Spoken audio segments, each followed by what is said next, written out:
Plus d'un mois après le violent accident de voiture provoqué par Pierre Palmade, un des 3 blessés reste toujours hospitalisé. Il s'agit de Yüksel, le père de famille âgé de 38 ans, dont l'état de santé est toujours jugé inquiétant, d'après BFM Télévision.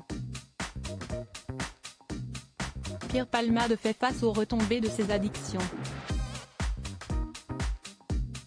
Le 10 février dernier, c'est sous l'emprise de la cocaïne que le comédien a pris le volant de son véhicule, en a perdu le contrôle, et provoqué un violent accident de voiture.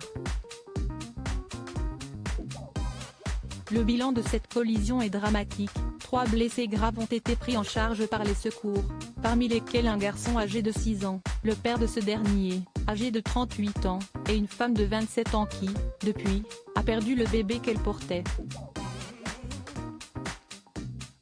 Plus d'un mois après la tragédie, les 2 victimes les plus jeunes ont pu regagner leur domicile.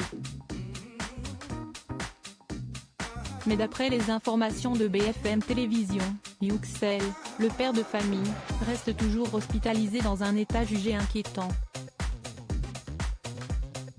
S'il est récemment sorti du coma, ce dernier souffre encore de nombreuses fractures, et a toujours des difficultés à s'exprimer. Accident de Pierre Palmade, le père de famille souffre de perte de mémoire selon nos confrères. Aujourd'hui Yüksel ne parvient à prononcer que quelques mots. Mais ce problème ne serait pas le seul puisqu'il serait aussi sujet à des pertes de mémoire.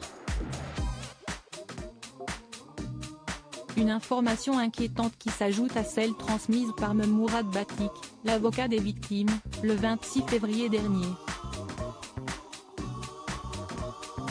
Selon l'homme de loi, le père de famille sera malheureusement contraint de prendre des médicaments toute sa vie. De son côté, Pierre Palmade a de nouveau fait face à la justice ce mardi 14 mars. La chambre de l'instruction de la Cour d'appel de Paris a effectivement rendu son verdict concernant la demande de remise en liberté de l'humoriste. De ce fait, l'ancien meilleur ami de Muriel Robin n'ira pas en détention, mais reste placé sous contrôle judiciaire.